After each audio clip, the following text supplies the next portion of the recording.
Muy bien, queridos, estamos esta noche aquí, reunidos para estudiar la palabra de Dios.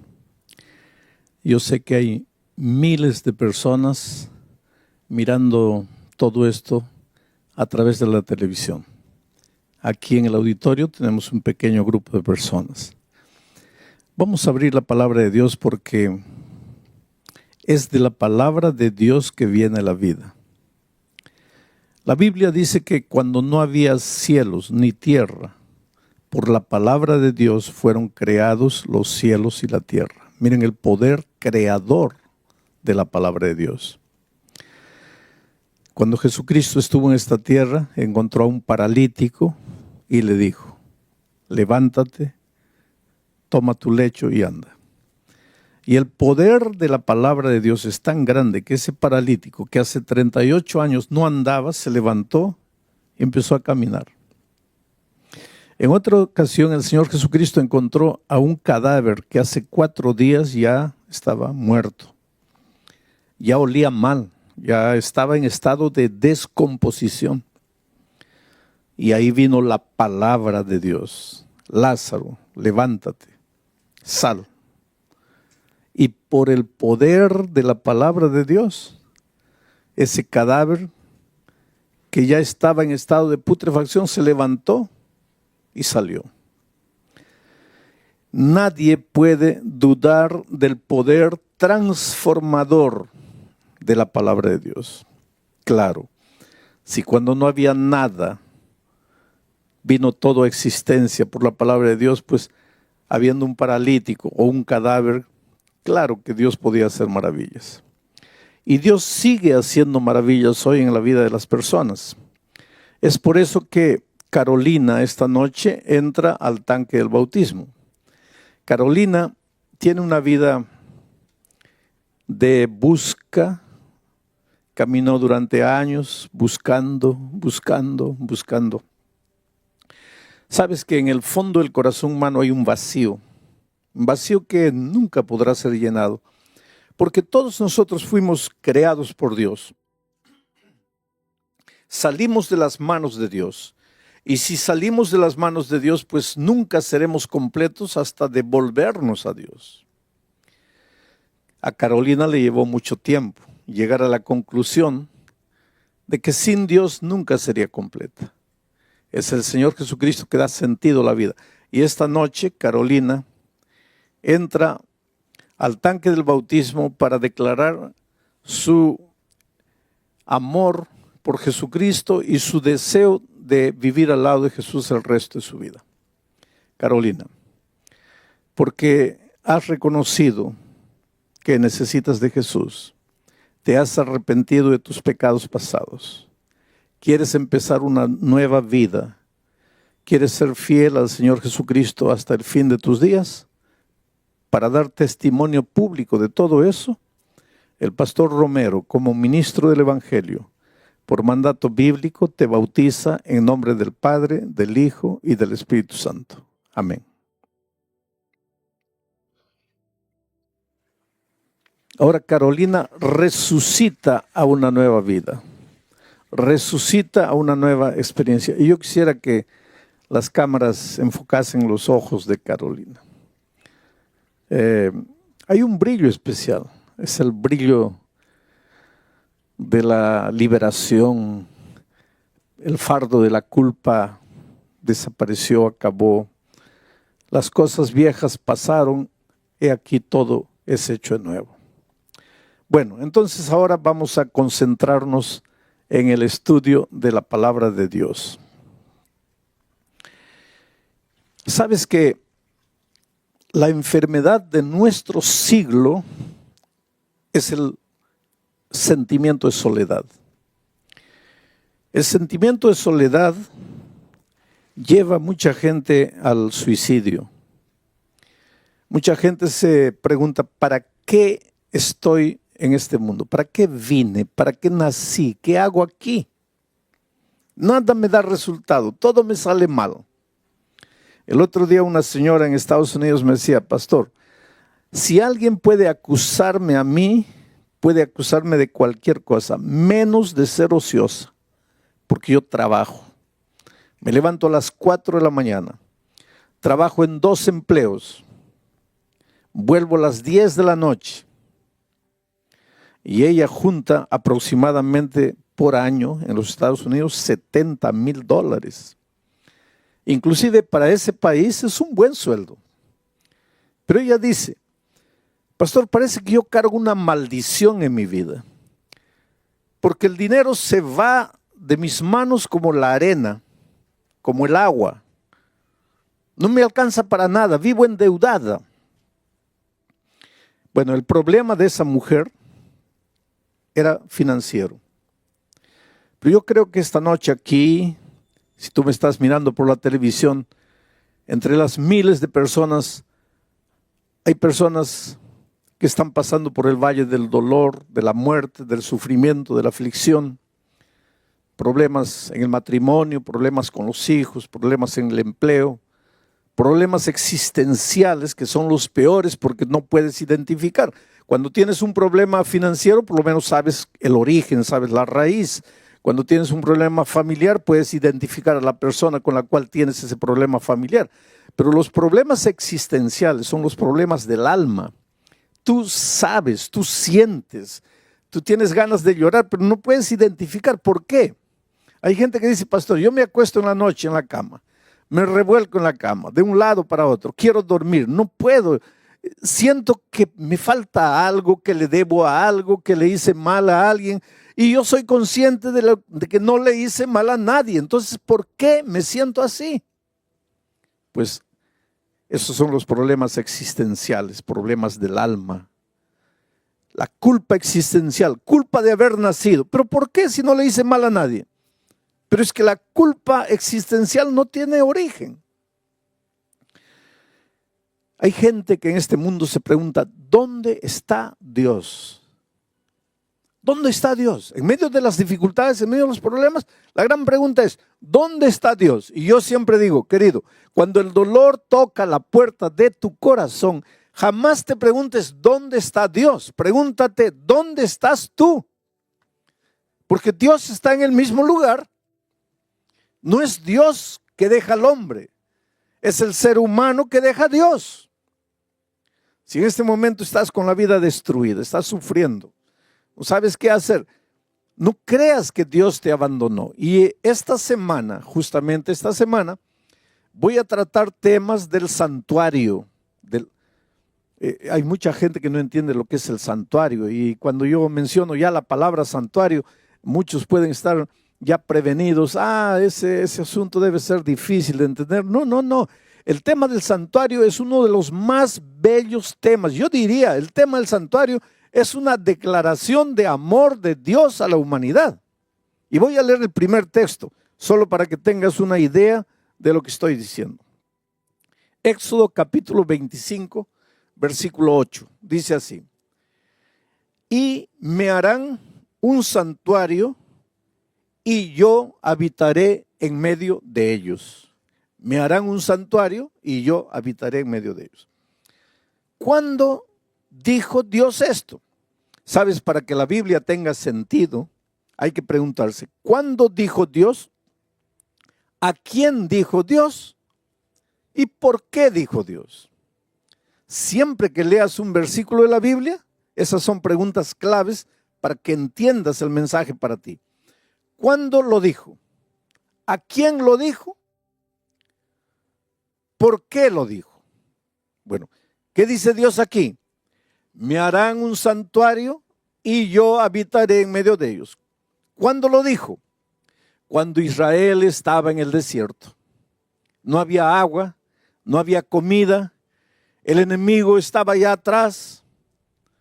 Un futuro incierto, aunque existía la promesa de que estaban caminando hacia la tierra de la libertad, pues el desierto es tierra de escorpiones, el desierto es tierra de alimañas, de lobos, de chacales, calor de día, frío de noche, soledad, oscuridad. Y el pueblo de Dios muchas veces se preguntaba, ¿pero qué hacemos aquí? ¿Para dónde estamos yendo? Y ustedes saben que muchas veces los israelitas se quejaron con Moisés y le dijeron, mejor no nos hubiera sacado. Mejor nos hubieras dejado morir allá. Porque allá, aunque éramos esclavos, por lo menos teníamos que comer a la hora exacta. Aunque nos maltrataban, por lo menos sabíamos dónde íbamos a dormir. Pero aquí en el desierto caminamos y nunca llegamos.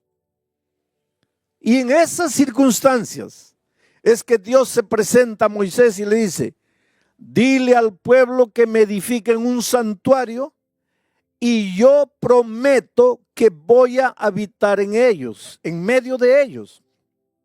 Aquí está el primer pensamiento del santuario. Dios no se aleja del ser humano. El ser humano se aleja de Dios. Dios no abandona al hombre o a la mujer. Somos los hombres y las mujeres que nos alejamos de Dios y abandonamos a Dios. ¿Qué es pecado? Para entender lo que estoy diciendo hasta aquí, hay que entender lo que es la palabra pecado. Mucha gente piensa que pecado es robar, matar, adulterar. Esos son actos pecaminosos. Esas son conductas pecaminosas. Pero el pecado es más que eso. Antes de matar, el pecado es otra cosa. Antes de robar, el pecado es otra cosa. Antes de transgredir la ley, el pecado es otra cosa. Para entender qué es pecado, habría que entender qué es justicia, porque el pecado es lo opuesto de la justicia. Hay dos conceptos opuestos: pecado y justicia. La justicia y el pecado no pueden convivir juntos. Pablo dice: ¿qué comunión hay entre la justicia y la injusticia? Y la injusticia es el pecado. ¿Qué comunión hay entre la luz y las tinieblas? Cristo es la luz, el pecado, las tinieblas. ¿Qué comunión hay entre Cristo y Satanás? Entonces, ¿qué cosa es pecado? Pecado, antes de matar, es alejarse de Dios, separarse de Dios, abandonar a Dios, dejar a Dios. Básicamente eso es el pecado. Ahora, la persona que abandona a Dios acaba pecando, acaba practicando el pecado, el acto pecaminoso, acaba matando, robando, haciendo miseria. Pero esto de robar y matar ya es la consecuencia de haber abandonado a Dios. Porque si tú estuvieras en comunión con Dios, jamás matarías, jamás robarías, jamás practicarías la injusticia, porque al estar en comunión con Dios, estás en comunión con la justicia. Entonces, el pecado básicamente es apartarnos de Dios. Lo más triste, lo más terrible que el pecado hace en la vida no es que nos mandan a la cárcel por haber matado. Lo peor del pecado es que nos separa de Dios. Y al separarnos de Dios, pues ya crea el vacío dentro del corazón, porque si salimos de las manos de Dios, jamás seremos felices hasta devolvernos a Dios. Desde que Adán y Eva, miren, Adán y Eva, antes de tomar el fruto, ¿qué hicieron? Se apartaron de Dios, dejaron a Dios, vivieron solos y finalmente se acercaron del árbol y tocaron el fruto. Pero ese tocar el fruto ya fue la consecuencia, ya fue el resultado de haberse apartado de Dios. Ahora, ¿qué cosa es el ser humano en medio de la inmensidad del universo? Un granito de arena. Adán y Eva pecaron. Dios no podría haber dicho, pues pecaron. ¿Y qué son esos dos en medio de la infinidad del universo? Pues se apartaron por su propia voluntad, pues que reciban la consecuencia de lo que hicieron. Yo tengo tantos hijos en el mundo, millones y millones de hijos, yo puedo crear otros mundos. Dios podría habernos abandonado, pero no lo hizo. El Señor llegó al jardín buscando, llamando, y su pregunta fue: Adán, ¿dónde estás? ¿Y dónde estaba Adán? Escondido entre los árboles. Y desde ahí la historia de la humanidad ha sido la misma. Dios corriendo atrás del ser humano, el ser humano corriendo de Dios, Dios buscando al ser humano, el ser humano escondiéndose. En el Edén se escondieron entre los árboles. Hoy día hay gente que se esconde en el trabajo. No tengo tiempo para nada, no tienen tiempo para la familia, no tienen tiempo para Dios, están tan ocupados en el trabajo, escondidos en el trabajo. Hay gente que está escondida en medio de los vicios, hay gente que está escondida en medio de los placeres. El ser humano inventa árboles hoy para esconderse y la historia es la misma. Dios buscando, el hombre corriendo. Dios buscando, el hombre escondiéndose. Por eso es una incoherencia cuando después de apartarnos de Dios nos metemos en problemas, sufrimos, nos hacemos sangrar y ahí preguntamos, ¿dónde está Dios? ¿Cómo que dónde está Dios? Dios está donde siempre estuvo. Él nunca nos dejó. Nosotros es que nos fuimos. Y cuando el pueblo de Israel estaba en el desierto, pues Dios llega y dice así, háganme un santuario, constrúyame un templo y yo voy a habitar en medio de ellos. El santuario expresa el deseo que Dios tiene de vivir al lado de sus hijos, de vivir en medio de sus hijos, de estar presente en medio de sus hijos. Ahora mucha gente se pregunta, pero y antes de estar en el santuario, porque ahora Dios está en su santo templo, pero y antes de estar en el santuario, ¿dónde vivía Dios? Hay mucha gente, ¿sabes? Porque nosotros, por la palabra de Dios, sabemos que el santuario que Israel construyó en esta tierra era una reproducción del santuario del cielo. Quiere decir, Dios le mostró a Moisés el santuario del cielo. Él vio el santuario, vio las medidas, vio la forma, recibió todo de Dios y fue a los artesanos de Israel y les dijo, mira, Dios me ha mostrado esto, me ha dado las medidas, vamos a construir el santuario y Dios ha prometido que va a vivir en medio de nosotros. Pero hay muchos cristianos inclusive que no creen que hay un santuario en el cielo. No creen. Ellos piensan, muchos cristianos, muchos estudiosos de la Biblia, dicen que en el cielo no hay santuario, que Dios no necesita un santuario para poder vivir. Y realmente Dios no necesita un santuario para poder vivir, porque Dios es Dios. ¿Por qué existe el santuario en el cielo? Y después voy a explicar por qué existe el santuario en la tierra. ¿Por qué existe el santuario en el cielo? Mira, Dios es infinito, no está limitado al tiempo ni al espacio. Pero el ser humano es finito y está limitado al tiempo y al espacio.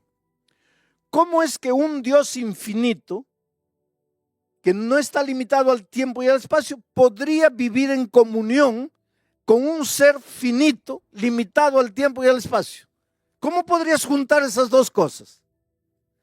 Pero ¿qué es lo que Dios quiere? Vivir con sus hijos. Pero Él es infinito. Él no está limitado ni al tiempo ni al espacio. Y el ser humano, sus hijos amados, sí están. Entonces Dios, en medio del universo, en medio del cielo, estableció un lugar físico, un santuario. ¿Para qué? El santuario es el punto donde el Dios infinito, que no está amarrado ni al tiempo ni al espacio, se junta con la criatura finita, amarrada al tiempo y al espacio. Es el punto del encuentro entre Dios y la criatura, ni siquiera el ser humano, porque nosotros estamos en la tierra. Estoy hablando de las criaturas angelicales.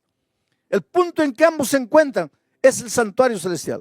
Y la Biblia tiene textos y más textos probando. Por ejemplo, si tú lees el libro, la epístola a los Hebreos, no hay cómo negar que haya un santuario en los cielos. ¿Por qué existe el santuario? Porque Dios quiere vivir en medio de sus criaturas. ¿Y en esta tierra por qué?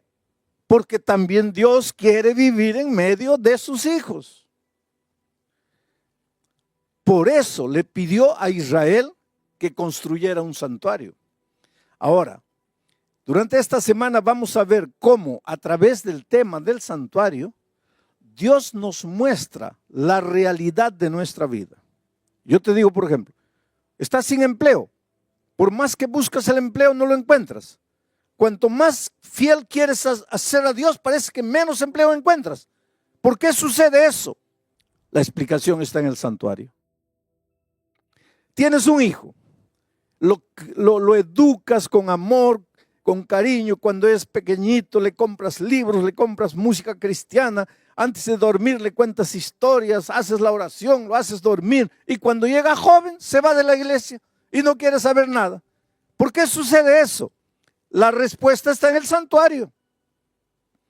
Estás lleno de deudas, como esa señora de Estados Unidos. Gano 70,000, pero no me alcanzan para nada. ¿Por qué el dinero no te alcanza? La respuesta está en el santuario.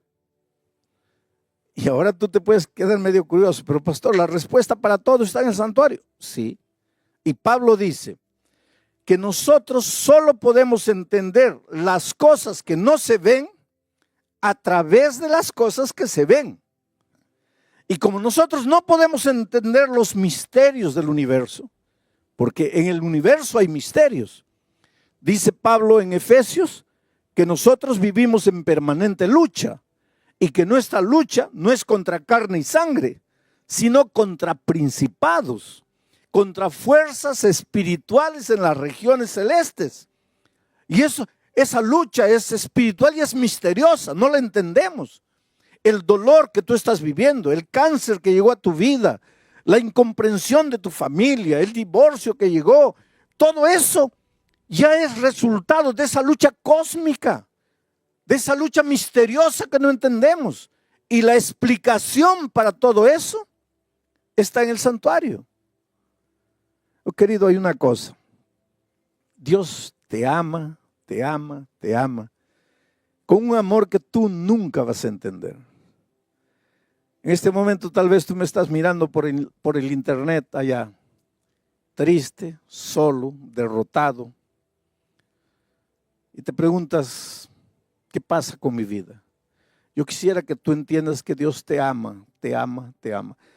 Sabes que en todos estos años de mi ministerio, que no son pocos, uno de los temas más difíciles para mí, una de las cosas más difíciles de hacer entender al ser humano, ha sido hacerle entender el amor de Dios. ¿Y sabes por qué? Porque tú, cuando piensas en el amor de Dios, tú piensas en el amor de Dios, pero relacionado con el único tipo de amor que tú conoces, que es tu propio amor. Cuando piensas en el amor de Dios, ¿qué referencia tienes para amor? Tu amor. Pero tu amor humano, por más bonito que te parezca, es amor humano. Es un amor manchado de egoísmo. El otro día una señora decía, no, pastor, mi amor no está manchado de egoísmo. Yo realmente amo de verdad a mi esposa. No, tú dices eso. Tú dices, yo amo a mi esposa, yo daría la vida por mi esposa. Yo, si ella está enferma de riñón, me sacaría un riñón para darle a ella. Ella es mi vida, ella es todo para mí. Y si un día descubres que esa esposa te está traicionando con otro hombre, ¿a dónde se va tu amor? ¿Qué pasó con tu amor? Es que nosotros los seres humanos amamos al que nos ama. Amamos si podemos recibir algo en cambio. Amamos al que retribuye nuestro amor. Pero Dios no. Dios cuando ama, Él no espera nada. Simplemente ama. Nosotros cuando amamos esperamos algo. Y por eso que una señora un día me dice, pastor, yo aguanté a mi marido 30 años, el tipo yendo con una mujer, con otra mujer, emborrachando, lo aguanté 30 años, pero mi amor se acabó. Pues el amor humano se acaba, pero el amor de Dios no se acaba. Por eso yo siempre digo, si eres malo, Dios te ama. Si eres bueno, Dios te ama. Si aceptas a Jesús, Dios te ama. Y si no lo aceptas, también te ama. Pero ¿cómo puede ser eso? Es que la Biblia dice que Dios es amor. Nunca te atrevas a decir, Dios se va a cansar de amarte. ¿Cómo se va a cansar de amarte? El día que Dios se canse de amarte, se cansará de ser Dios. Porque Dios es amor. Y si el amor si Dios es eterno, pues el amor es eterno. Entonces tú puedes pensar así, entonces ya estoy tranquilo porque Dios me va a salvar. No vamos a confundir las cosas. Que Dios te ame es una cosa, que te vas a salvar es otra cosa. El amor de Dios no te va a servir de nada si tú no lo aceptas. La salvación es aceptar. Y hay mucha gente que le gusta, que Dios me ama, qué bonito, pastor, usted predica lindo porque me hace sentir amado por Dios. Pero ¿de qué te sirve eso? El asunto no es que tú te sientas amado por Dios, el asunto es que tú te apoderes del amor de Dios. Ahora, estás debiendo $10,000 y no tienes cómo pagar, y yo agarro la chequera y te firmo un cheque de $10,000. ¿Tu problema está resuelto o no? ¿Está resuelto o no? No, porque para que tu problema esté resuelto, primero, tienes que recibir el cheque. Segundo, tienes que ir al banco. Tercero, tienes que recoger el dinero. Cuarto, tienes que pagar tu deuda. Entonces, no es porque yo te muestro el cheque que tú ya estás con tu problema resuelto. Entonces, el amor de Cristo es igualito. Dios te ama, claro que te ama. El amor de Dios nunca se va a acabar, nunca se va a acabar. Pero ¿de qué te sirve el amor de Dios si no te apoderas? Por eso que tienes que abrir el corazón a Dios. Y el tema del santuario es la más bella expresión del amor de Dios.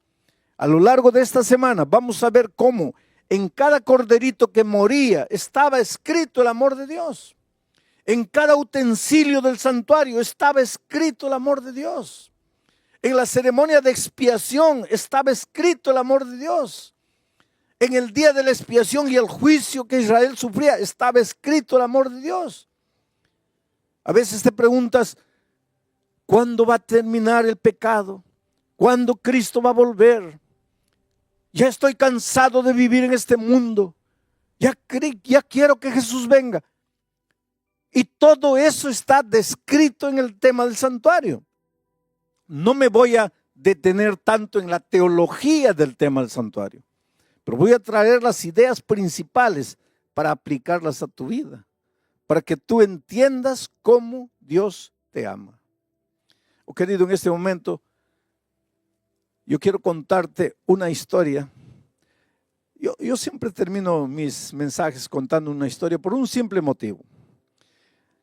Todo lo que te hablé está documentado en la palabra de Dios.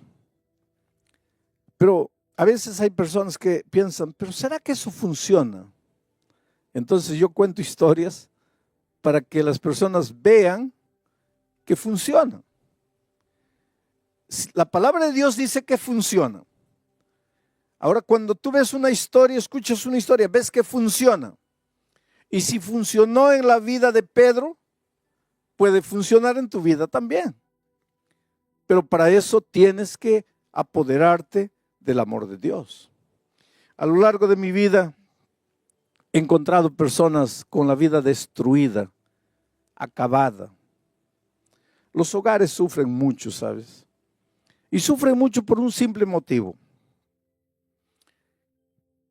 Un hogar está formado básicamente por un hombre y una mujer. Ahí ya comienzan los problemas. ¿Y sabes por qué? Porque el hombre tiene cabeza de hombre y la mujer tiene cabeza de mujer. Cuidado, hay hombres que quieren tener cabeza de mujer y ahí se meten en problemas. Y mujeres que quieren tener cabeza de hombre. No, el hombre es hombre y tiene que ser hombre. Y actuar como hombre, vestirse como hombre y portarse como hombre. Y la mujer igual, como mujer. Pensar como mujer, sentir como mujer, vivir como mujer, actuar como mujer. Solo que cabeza de hombre es cabeza de hombre y cabeza de mujer es cabeza de mujer. No estoy hablando de inteligencia porque ambos son inteligentes. Y en algunas ocasiones el hombre puede ser más o la mujer puede ser más, eso no es problema. Tanto así que mujeres pueden ser presidentes de grandes naciones y sin problema. Mujeres pueden ser presidentes de grandes empresas y no hay problema. Yo no estoy hablando de ese tipo de diferencia. Pero que mujer piensa como mujer, piensa porque es mujer. Y el hombre piensa como hombre porque es hombre. Por eso yo siempre digo que la mujer no fue creada para ser entendida por los hombres. No trates de entender. Mira, si tú eres esposo, no trates de entender a tu esposa, que te vas a volver loco. Las mujeres no fueron entendidas, no fueron creadas para ser entendidas, fueron creadas para ser amadas. Ama a tu esposa. No trates de entenderla porque vas a enloquecer. Ahora, es posible dos cabezas diferentes vivir 40 años en un clima de amor, de comprensión, de entendimiento. Sí, es posible. Es posible. Yo estoy casado casi 50 años con la misma mujer. Entonces es posible. ¿Hay diferencias? Claro que hay diferencias. Ahí entra el evangelio. Ahora, ¿por qué estoy haciendo todo eso? Porque yo encuentro parejas destruidas, acabadas. ¿Cómo el tema del santuario podría ayudar a una pareja destruida?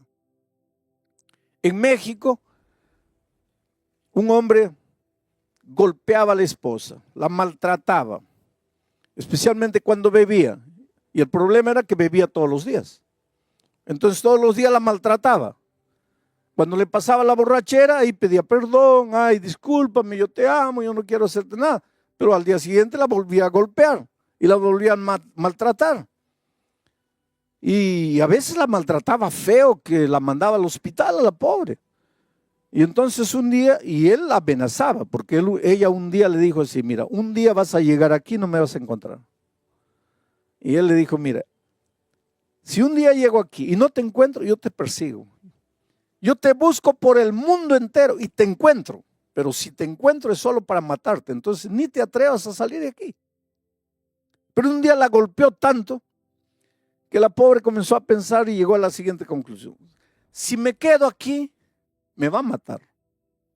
Y si me voy, él dice que me encuentra y me mata. Solo que si me voy, queda la posibilidad de que nunca me encuentre. Pero si me quedo aquí, me va a matar. Entonces me voy. Y un día cuando él se fue a trabajar, pues ella salió de México, atravesó el río y se metió al desierto. Y caminó días y días ahí, no tenía documentos, atravesó el río, se fue. Solo tenía la dirección de unos primos que vivían en Los Ángeles. Cuando llegó ya estaba en Estados Unidos, llegó a un puesto telefónico, agarró el teléfono, llamó a los primos. Y el primo le atendió, hola, ¿dónde estás? Estoy aquí en Estados Unidos. ¿Pero cómo? Sí, y le contó, me escapé porque mi marido me iba a matar allá, me escapé, estoy aquí, no sé, estoy perdido, no sé a dónde ir, no sé dónde estoy. Pero ¿dónde está más o menos? Dame la indicación. Y el primo fue, la encontró y la llevó para casa. Solo que la familia del primo había conocido el evangelio. En México no, pero llegando a California había conocido el evangelio. Entonces todos estudiaban la Biblia, cantaban en las mañanas antes de salir a trabajar, todos se reunían, hacían el culto. Y ahora esta prima que había llegado de México también participaba, solo que ella no quería saber nada con la Biblia. Porque sabes que hay gente que dice, no, yo no quiero estudiar la Biblia. ¿Y por qué no? Es que no quiero cambiar de religión. Hay gente que piensa que hay que estudiar la Biblia para cambiar de religión. Hay gente que piensa que el bautismo es cambiar de religión. Querido, la Biblia no tiene nada con cambiar de religión. La Biblia tiene que ver con cambiar de vida, no con cambiar de religión. Y esta señora pues no quería saber nada de la Biblia y la familia le decía, pero ven, participa con nosotros del culto. No, por favor, yo sé que estoy aquí hospedada en la casa de ustedes, yo sé que por cortesía debería estar, pero no me gustan esas cosas de religión, yo no quiero. Estaba llegando una campaña de evangelismo, yo iba a predicar desde Nueva York vía satélite para todos los Estados Unidos. Y ya estaban anunciando en todas las iglesias, en Los Ángeles iban a recibir la señal de Nueva York. Y entonces el primo le dice, mira prima, ya está bien, vamos a respetar, tú no quieres estudiar la Biblia, no quieres cantar, hacer el culto con nosotros, vamos a respetar. Pero con una condición. Hay un pastor que va a predicar por televisión desde Nueva York. Tú vas solo una noche, nada más. Y ya no vas más. Y ya nosotros no te vamos a molestar con esto de la Biblia. Y ella, para sacarse de encima el compromiso, dijo, está bien, solo una noche, una noche. Y fue la primera noche. Y yo comencé a predicar en Nueva York y allá en California, ella escuchó la palabra de Dios. Solo, querido, cuando tú escuchas la palabra de Dios, y ese es un asunto interesante, cuando tú escuchas la palabra de Dios, te das cuenta que la palabra de Dios no es un asunto de teoría. La palabra de Dios no es un asunto de normas, de reglamentos, de leyes. La palabra de Dios es una carta de amor que Dios te escribe, porque Dios te ama, Dios quiere ayudarte, Dios no está feliz con la vida que estás viviendo. Y ella entendió eso. Y se fue, terminó, volvieron a la casa. A la noche siguiente, pues el primo ya no le dijo nada porque le había prometido solo una vez. Y los primos estaban preparándose para ir a la iglesia y ella también se preparó todo. Y cuando ellos estaban saliendo para el carro, ella también fue. Y el primo le dijo, pero mira, nuestro compromiso era solo una vez. No, pero me gustó, voy a la segunda vez. Y vino la segunda vez y vino la tercera vez, porque, querido, a veces dices, no, yo no quiero escuchar. Y te invita un amigo, te invita un vecino, no me hables, pero es que no conoces la palabra de Dios. Porque el día que conozcas la palabra de Dios te va a gustar, porque vas a encontrar en la Biblia las respuestas para los dramas que estás viviendo. Y eso es lo que sucedió con esa señora. Fue la segunda vez, fue la tercera vez, fue la cuarta vez. El viernes en la noche yo prediqué sobre la resurrección de Lázaro. Y dije cómo Jesucristo llegó a la tumba de Lázaro, un hombre que estaba podrido ya, un cadáver, ya no había esperanza de vida. Y cuando Jesús dijo, levántate, sal, ese cadáver resucitó y salió. Y hice una pregunta. Si Jesús pudo resucitar a un cadáver que estaba oliendo mal, ¿cómo no puede resucitar tu matrimonio, que ya está destruido? Desde el punto de vista humano está todo acabado, ya no hay solución. Pero Jesús puede resucitarlo. Pero no puede hacer nada por ti si tú no te entregas, si tú no vienes. Y la señora se levantó y fue adelante y le entregó la vida a Cristo. Y mucha gente vino, mucha gente vino adelante. Ella estaba ya delante de la pantalla, porque yo estaba predicando en Nueva York, ella estaba en Los Ángeles. Estaba ahí delante de la pantalla, llorosa, entregándose al Señor Jesucristo, y de repente siente que alguien le agarra el brazo. Y mira, le agarra fuerte. Y cuando da la vuelta, era el esposo. Y el esposo le había dicho, si te escapas, yo te encuentro en cualquier rincón del mundo, pero solo para matarte. Ahí él entró en pánico, me va a matar aquí. Solo que el esposo estaba con lágrimas en los ojos y la estaba apretando fuerte, y cuando vio el miedo en el rostro del esposo, le dijo, ay, disculpa, no te voy a hacer nada. Yo también me estoy entregando a Jesús. ¿Cómo entregando a Jesús? Ahora te voy a contar la segunda parte de la historia. Cuando él llegó a la casa y la esposa no estaba, pues comenzó a buscarla por todo México y nada. No había, buscó con los amigos, con los parientes, nada. Y encontró la dirección de los primos de ella en California. Entonces también se lanzó al río, cruzó el río, caminó por el desierto, llegó a California, tenía la dirección. Y comenzó a espiar ahí de lejos, porque decía así, si está aquí va a salir, en algún momento va a salir. Y efectivamente un día la vio salir, pero acompañada de los primos. Y él quería, yo quiero que esté sola para matarla. Yo la mato y me voy a México y nadie me encuentra. Y estaba ahí persiguiéndola durante días y días. Y una de esas noches ella salió para la iglesia con los primos y él fue atrás. Y entró a la iglesia y se sentó allá atrás. Y el Espíritu de Dios lo tocó. Oh, querido, tú puedes decir, nunca me voy a entregar, porque tú no conoces el poder de Dios. El poder de Dios tocó el corazón de ese hombre. Y ese hombre lloró la primera noche, y lloró la segunda noche, y lloró la tercera noche. Y la última noche, cuando vio a su esposa yendo adelante, cuando yo dije, si Dios pudo resucitar un cadáver que ya estaba podrido, no puede resucitar tu matrimonio. Él se levantó y fue adelante y le entregó la vida a Cristo. Yo conocí a esta pareja un año después. Un año después. ¿Por qué Jesús puede romper el poder del pecado? ¿Por qué Jesús puede restaurar un matrimonio? La respuesta está en el tema del santuario.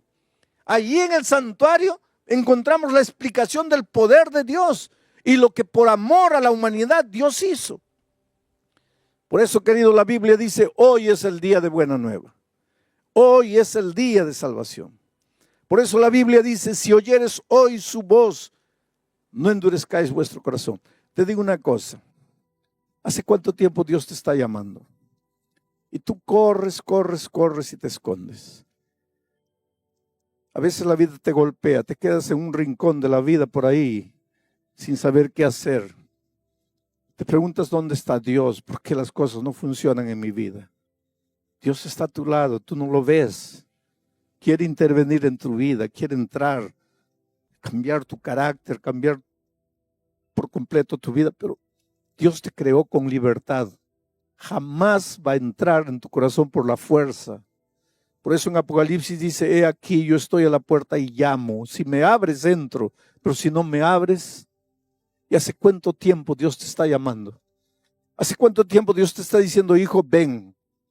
Las propias circunstancias adversas de la vida son la voz de Dios diciéndote, hijo, ya sufriste, ya caminaste solo, ya luchaste solo, ya está en el momento de entregarte.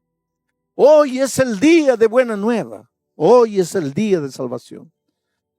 Y es por eso que te voy a hacer una invitación. Esta invitación no es para los miembros bautizados de la iglesia, porque los miembros bautizados de la iglesia un día ya se levantaron, ya fueron adelante. Yo voy a suplicar que tú te levantes y vengas adelante, o que tú expreses tu deseo de entregar el corazón a Jesús. Sabes, querido, a veces Dios permite que la vida te dé un golpe. Cuando el dolor llega a tu vida, jamás te preguntes o jamás pienses que Dios te está haciendo sufrir. De Dios no nace nada que te trae dolor. Pero Dios permite que la vida te dé un golpe tan grande que literalmente no sabes qué hacer ni para dónde ir. Pero en esas horas la mano maravillosa de Dios se extiende en tu dirección y te llama. Agárrate de esa mano. Es la mano salvadora. Abre tu corazón al Señor. Entrégale tu vida. Muy bien, queridos, vamos al texto bíblico. Isaías capítulo 6, a partir del versículo 1, dice lo siguiente. En el año que murió el rey Uzías, vi yo al Señor sentado sobre un trono alto y sublime, y las faldas llenaban el templo. Por encima de él había serafines, cada uno tenía 6 alas, con 2 cubrían sus rostros, con 2 cubrían sus pies, y con 2 volaban. Y un querubín dijo al otro en voz alta, Santo, santo, santo, Jehová de los ejércitos, toda la tierra está llena de su gloria. Y los quiciales de las puertas se estremecieron con la voz que clamaba, y la casa se llenó de humo. Entonces dije, quien está escribiendo es Isaías, él está relatando. Dice, entonces dije, ay de mí que soy muerto, porque siendo hombre inmundo de labios y habitando en medio de pueblo que tiene labios inmundos, han visto mis ojos al Rey Jehová de los ejércitos.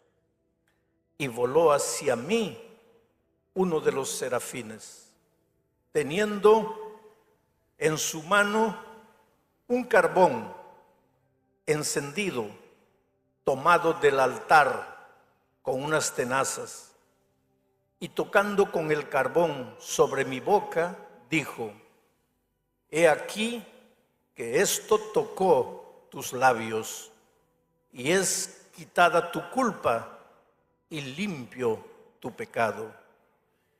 Después oí la voz del Señor que decía, ¿a quién enviaré? ¿Y quién irá por nosotros? Entonces respondí yo, heme aquí, envíame a mí. Podríamos predicar unos 8 sermones solo de este texto, pero yo tengo que predicar solo un sermón esta mañana. Entonces, no voy a entrar en muchos detalles, pero voy a desarrollar apenas 3 pensamientos de los muchos pensamientos que contiene este texto. El primer pensamiento es el siguiente: Dios nunca pierde el control de las cosas. Repito, Dios nunca pierde el control de las cosas. ¿Y por qué digo eso?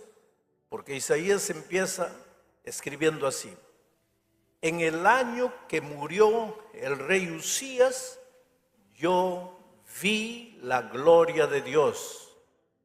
Dios estaba sentado en su trono en el año que murió el rey Uzías. Ahora ustedes van a entender por qué digo que Dios nunca pierde el control de las cosas. En el año que el rey Uzías murió. El rey Uzías fue uno de los reyes de Judá. Entró al reinado con 16 años de edad, 16 años, un jovencito, y gobernó durante 52 años. Ahora los matemáticos, díganme, ¿cuántos años vivió Uzías? Si entró al reinado con 16 años y gobernó por 52 años hasta morir, ¿con cuántos años murió? ¿Ah? Muy bien. Están bien en matemáticas. El rey Uzías entró al reinado con 16 años. ¿Sabe quién había sido su papá? El rey Amasías, un hombre de Dios. La historia toda está en el segundo libro de las Crónicas, en el capítulo 26. No voy a leer todo, pero voy a leer solo un versículo, el versículo 5 del capítulo 26 del segundo libro de las Crónicas. El versículo 5 dice así. Está hablando de Uzías y dice así: persistió en buscar a Dios, el rey Uzías, que entró al gobierno con 16 años, persistió en buscar a Dios en los días de Zacarías, entendido en visiones de Dios. ¿Se acuerdan del profeta Zacarías? Pues el profeta Zacarías estaba desarrollando su ministerio cuando Uzías estaba gobernando al pueblo de Dios. Entonces dice el versículo que Uzías persistió en buscar a Dios, y en estos días en que buscó a Dios, Dios lo prosperó. Esto es clave. El rey Uzías entró con 16 años y persistió en buscar a Dios. Porque buscar a Dios una vez es fácil. Cuando estás desesperado, cuando tu negocio fracasó, cuando estás con cáncer, cuando las cosas no van bien, buscar a Dios, todo el mundo busca. Pero buscar a Dios persistiendo, a pesar de las dificultades, a pesar de los contratiempos, a pesar de que muchas veces suceden cosas que no entiendes. Persistir. Estoy viniendo de Honduras. Me llevaron a la televisión, al canal más grande de Honduras, a hacer una entrevista con un periodista famoso y estaba un senador de la República ahí. Y él me hizo una pregunta. Él perdió un hijo, adolescente, le compró una de esas, ¿cómo se le llaman? Bueno, pero el muchacho con el juguete se mató. Entonces él está herido, su hijo adolescente murió. Y él se pregunta, ¿cómo puedo seguir a Dios? Si Dios me hizo esto. Es que tú no puedes seguir a Dios solo cuando las cosas te van bien. Aquí el texto dice que el rey Usías persistió. O sea, tú tienes que seguir a Dios en las buenas y en las malas. Cuando estás bien empleado y cuando pierdes el empleo. Cuando estás bien sano y cuando estás con cáncer. Porque seguir a Dios cuando todo te va bien, eso no es mérito. El rey Usías no siguió a Dios solo cuando las cosas le iban bien, sino que persistió en seguir a Dios a pesar de las dificultades. ¿Y qué dificultades se enfrentaba un muchacho que lo colocaron rey con 16 años? Habían enemigos, estaban los filisteos, estaban los egipcios, estaban los árabes del otro lado. Y él tuvo que enfrentar todas esas dificultades. Lo colocaron a gobernar al pueblo con 16 años y habían líderes viejos que seguramente hablaban entre ellos. ¿Qué sabe este tonto de 16 años? ¿Qué nos va a enseñar? ¿Qué nos va a gobernar? Enfrentó dificultades. La vida para Usías no fue fácil, pero a pesar de las dificultades, enfrentó, persistió en seguir a Dios. ¿Y cuál fue el resultado? La Biblia dice que Dios lo prosperó en todo. El asunto es que nosotros queremos la prosperidad, pero no queremos la persistencia. No hay prosperidad sin persistencia. Hoy no salen las cosas como quieres, persiste. Mañana no salen como quieres, persiste. Al otro día no salen como quieres, persiste. Y un día vas a encontrar la prosperidad que tanto buscas. Pero al primer obstáculo te desanimas. Y después dices que el cristianismo no funciona. Después dices que las promesas de Dios no funcionan. No, la vida cristiana es persistencia. Y Usías persistió. Y Dios lo prosperó. Y su fama extrapasó todos los límites de Judá. Y los enemigos temblaron. Usías hizo un gobierno extraordinario. Abrió cisternas en el desierto para que la gente dejara de conglomerarse en las grandes ciudades, porque había agua aquí, y se fuera a habitar en el desierto. Él abrió cisternas en el desierto. Promovió la agricultura, promovió la ganadería. Usías gobernó 52 años y fueron años de prosperidad. ¿Por qué? Porque persistía en seguir a Dios. Pero, ahí está la desgracia, pero cuando ya estaba lleno de gloria, cuando ya estaba lleno de fama, cuando la prosperidad le había llegado, el texto bíblico dice que se olvidó de Dios. Y empezó a confiar en su riqueza, en su ejército, en su fuerza. Y ahí se creyó Dios. Ahí se creyó Dios. Yo te voy a decir una cosa que te va a asustar. Dios sabe a quién le da prosperidad. Si la prosperidad te va a arruinar por amor a ti, Dios nunca te va a dar prosperidad. Dios sabe a quién le da dinero, pero si el dinero te va a arruinar, es mejor que entres pobre al reino de los cielos, que con millones te pierdas aquí en la tierra. Y por más que quieras dinero, Dios no te lo va a dar, porque en su infinita sabiduría sabe que el dinero te va a destruir. Pobre Usías. Recibió dinero, recibió fama, recibió poder, recibió gloria y se olvidó de Dios. Y se creyó Dios.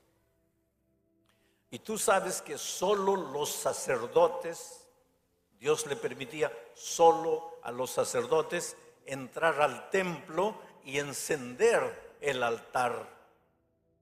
Pero ¿qué se le ocurrió un día al rey? Dijo: sacerdote es inferior a mí, yo soy rey, este sacerdote, yo valgo más, yo puedo más. Y si el sacerdote puede encender el altar, yo como rey mucho más. Y se fue a encender el altar. Y en el momento que estaba encendiendo el altar, los sacerdotes vinieron y le dijeron: rey, tú eres rey, tú no eres sacerdote. Aquí, a encender el altar, Dios ha dicho que solo los sacerdotes pueden venir. Tú estás yendo contra las órdenes divinas. Y ahí el rey dijo: ¿y quiénes son ustedes? Yo soy rey, yo hago lo que se me da la gana. Aquí quien manda soy yo. Y en ese momento, aquí en la frente del rey Usías apareció una mancha blanca, lepra. Y la mancha comenzó a crecer. Y vinieron todos y lo cubrieron para que el pueblo no viera. Y lo llevaron, lo sacaron del templo. Y permaneció leproso varios años, hasta que murió leproso. Ese año que el rey Usías murió, el pueblo estaba avergonzado por su rey malcriado que se atrevió a desafiar a Dios. El pueblo estaba medio desorientado porque pues confiaban en su rey. Los enemigos, al enterarse que el rey estaba enfermo, ahora comenzaron a armar sus ejércitos para invadir al pueblo de Dios. Y en esas circunstancias escribe Isaías el capítulo 6 y dice: en el año que el rey Usías murió, en otras palabras, en el año que el rey Usías estaba trayéndole vergüenza al pueblo de Dios con su lepra, en el año que los ejércitos enemigos se estaban preparando para invadir la tierra, en el año que el pueblo de Dios estaba desorientado, yo, Isaías, dice: vi a Dios sentado en su trono. Cuando un monarca está sentado en su trono, cuando todo va bien. Y Dios está sentado en su trono. ¿Por qué? Porque todo va bien. Pero ¿cómo todo va bien? Si el rey está leproso, el rey está muriendo, el ejército enemigo se prepara, el pueblo está desorientado, ¿cómo todo está bien? Esto es lo que quiero que entiendas, querido. Cuando en tu vida todo está mal, cuando el cáncer te atacó, cuando tu hijo está en las drogas, cuando estás lleno de deudas, cuando perdiste el empleo, cuando la tierra debajo de tus pies parece que se va a hundir, en lugar de hacer como el pueblo de Israel, llorar, avergonzarse, enterrar la cara, haz como David: levanta los ojos al cielo y verás que Dios está sentado en su trono. La tierra puede temblar, pero Dios continúa en su trono. Y desde allí Él gobierna los destinos del mundo. Tú no estás desamparado. Tú no estás abandonado. Desde el punto de vista humano, puedes pensar que tu problema no tiene solución, pero Dios está en el trono. Y si Él está en el trono, tú no tienes que asustarte. Tú no tienes que desesperarte. Mi pregunta para ti esta mañana es la siguiente: ¿eres capaz de ver a Dios sentado en su trono? ¿O cuando los problemas te llegan, solo tienes ojos para tus problemas? Porque si cuando los problemas llegan, tus ojos solo se concentran en los problemas de esta vida, estás perdido. Pero aunque los problemas te parezcan sin solución, tienes que secarte las lágrimas y ser capaz de ver a Dios. Arrodíllate delante de Dios y dile: Señor, estoy herido. Mi esposo se fue. Mi esposa se fue. Mi hijo está preso. Estoy con cáncer. Estoy lleno de deudas. Estoy perdido. Pero Señor, yo sé que estás ahí. Y sé que no me vas a fallar. En medio del dolor, ora. En medio de las dificultades, persiste en orar.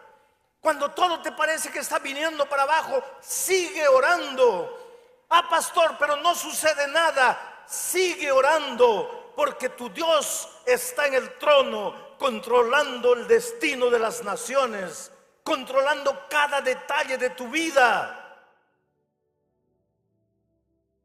El problema es el siguiente: para que puedas ver a Dios cuando todo te va mal, tienes que haber aprendido a ver a Dios cuando todo te va bien. Porque si no eres capaz de ver a Dios cuando las cosas te van bien, entonces cuando las cosas te van mal, no vas a poder verlo. Ahora que tienes salud, aprende a ver a Dios en tu vida. Aprende a buscarlo. Síguelo, entrégale tu vida. Ahora que tienes empleo, ahora que tienes dinero, ahora que tus hijos son niños, aprende a ver a Dios. Pero la tendencia humana es que cuando todo va bien, ¿para qué Dios? La tendencia humana es que solo nos acordamos de Dios cuando las cosas nos van mal. Pero si cuando las cosas te iban bien no fuiste capaz de ver a Dios, ¿cómo lo vas a ver cuando llegue el dolor, cuando llegue la muerte, cuando llegue la enfermedad, cuando lleguen las dificultades? Por eso la Biblia repetidas veces dice: hoy es el día de buena nueva. Hoy es el día de salvación. Hoy. Aprende a ver a Dios hoy. Estás sano. Pero quién sabe, mañana estés enfermo. Y mañana en medio de la enfermedad vas a poder ver a tu Dios. Si hoy en la salud has aprendido a verlo y a ser de Dios el Señor de tu vida. Porque Isaías lo vio sentado en su trono. ¿Quién está sentado en este momento en el trono de tu corazón? ¿Quién? Ricky Martin, Michael Jackson, Angelina Jolie. ¿Quién está sentado en el trono de tu corazón en este momento? ¿El dinero? ¿El empleo? ¿La familia? ¿El trabajo? ¿Quién está sentado en el trono de tu corazón en este momento? ¿Quién domina tu vida? ¿Un vicio? ¿Un hábito? ¿El cigarro? ¿La droga? ¿La bebida? ¿Quién está sentado en el trono de tu corazón en este momento? Si Dios está sentado en el trono, cuando llegue el dolor, las dificultades y las pruebas, no vas a temblar, no te vas a acobardar, no te vas a desesperar, porque aunque todo tiemble a tu lado, tú vas a ver a Jesús.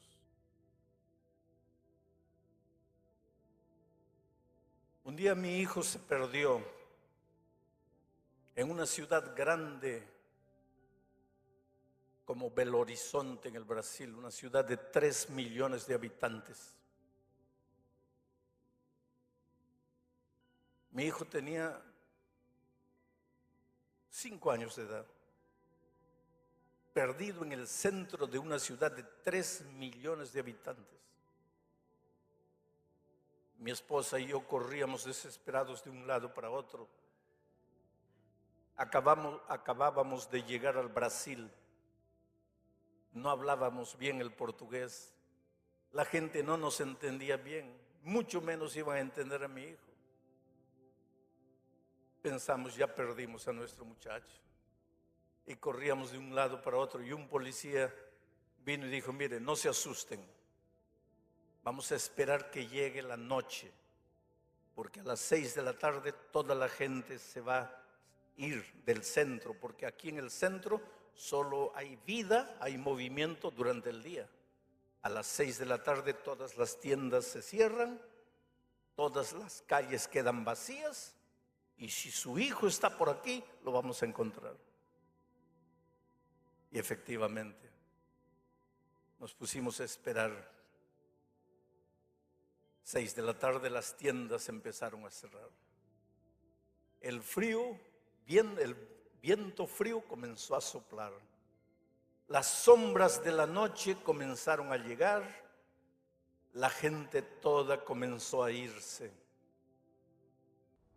Y encontramos a nuestro hijito sentado en un cajón de frutas, jugando con un palito y una bolita de vidrio en el suelo. Y yo pensé que lo iba a encontrar desesperado, llorando. Y pues corrí para abrazarlo y él me miró sereno, tranquilo, me sonrió. Lo abrazamos, lo besamos y él nos miraba asustados a mi esposa y a mí. Y llegamos a la casa. Y ya en la casa le pregunté, ¿no estabas con miedo? Y él me dice, ¿miedo? ¿Por qué? Porque estabas perdido. Él dice, no, yo no estaba perdido, yo te estaba esperando. ¿Tú no eres mi papá? ¿Tú no me ibas a buscar? Oh querido, cuando en esta vida los vientos fríos de las dificultades empiezan a soplar en tu vida, cuando las calles de tu vida comienzan a quedar desiertas, cuando todas las puertas se cierran para ti y cuando todos te abandonan y te da la impresión de que te estás quedando solo, tú jamás estás solo. Tú solo estás esperando. Tu padre va a venir. ¿O no es tu padre? Está sentado en el trono de tu corazón, entonces no tengas miedo. Él va a aparecer en el momento oportuno. Cuando tú piensas que todo está perdido, Él va a aparecer.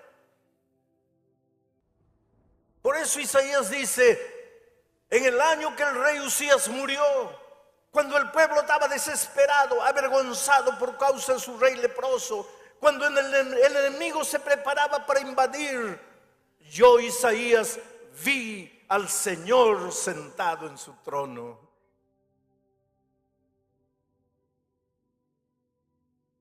¿Y sabes lo que sucede cuando tú ves a Dios en su santidad y en su gloria?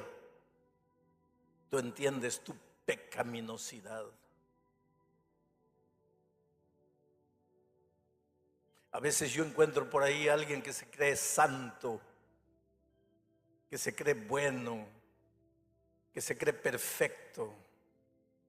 A veces yo encuentro por ahí a alguien que no solo se considera santo, sino que se cree en el derecho de apuntarle con el dedo el pecado a todas las personas. ¿Sabes por qué es eso? Porque nunca has visto a Dios en su gloria. Porque si lo vieras en su gloria, no te sentirías en el derecho de apuntarle el pecado a nadie. Caerías como Isaías cayó en el suelo, reconociendo tu miseria, tu pecaminosidad, y dirías como Isaías: estoy muerto, porque he visto a Dios en su santidad. Yo, que soy hombre de labios inmundos y que vivo en medio de gente de labios inmundos, he visto a Dios, estoy perdido.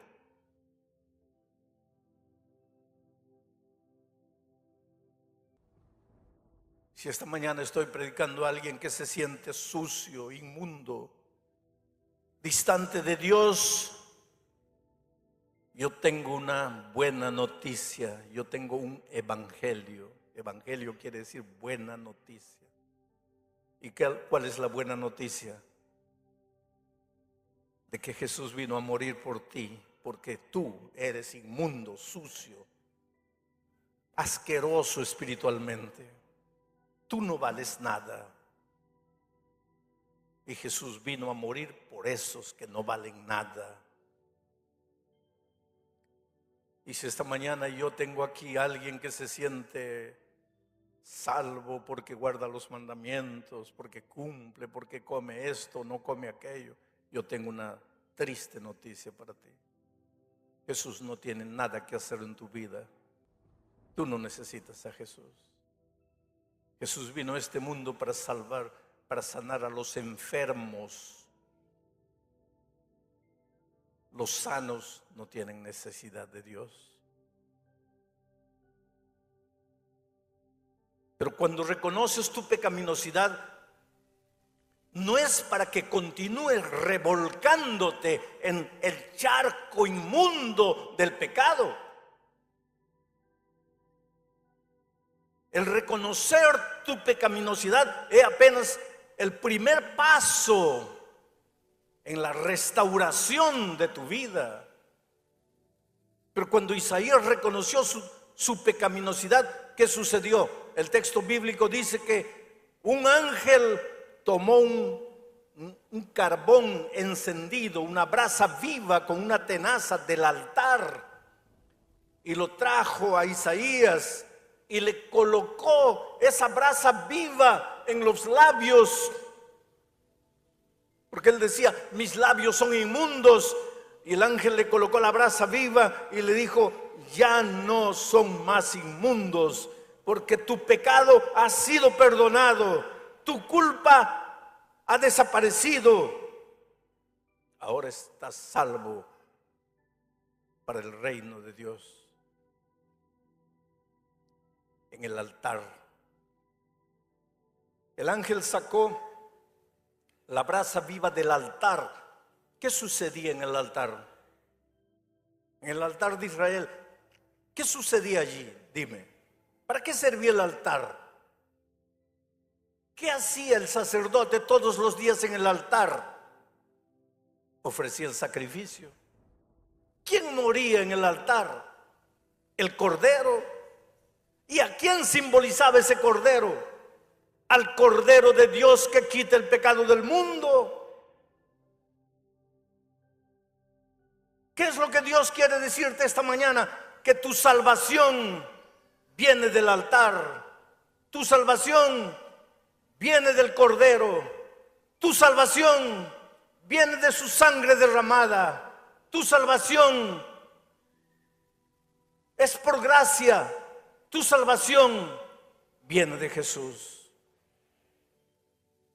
Nadie tiene esta mañana el derecho de volver para la casa sintiéndose derrotado, sintiéndose fracasado, sintiéndose inmundo, perdido, condenado.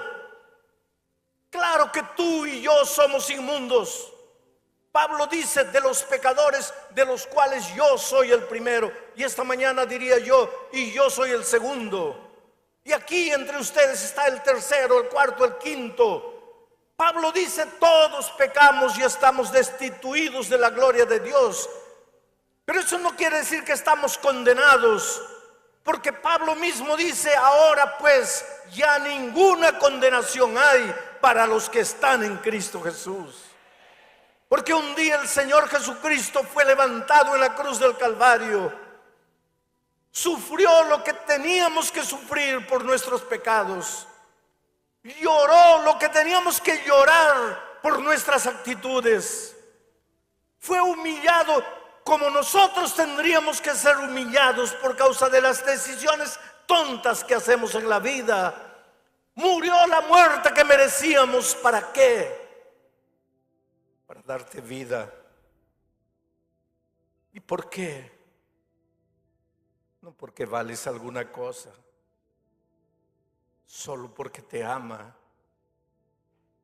Te ama con un amor que tú jamás entenderás. No me preguntes por qué Dios te ama. Él no te ama porque eres bueno. Él no te ama porque hayas hecho algo que valga la pena. Pero tampoco deja de amarte porque eres malo. Él te ama. Y dice, con cuerdas de amor te traje. Déjate traer al Señor Jesús con las cuerdas de su amor. Ven a Él. Entrégale tu vida. Ríndete a Él. Deja que Él cure tus heridas. Deja que Él limpie tu pasado. Deja que Él te haga de nuevo. Deja de pensar que tú puedes solo, porque no puedes. Puedes aparentar, puedes dar la impresión de que eres bueno, pero no lo eres. Jesús es tu única salida. En el altar donde el cordero era sacrificado, es de ahí que sale la brasa que purificará tu vida. Hoy es el día de buena nueva. Hoy es el día de salvación.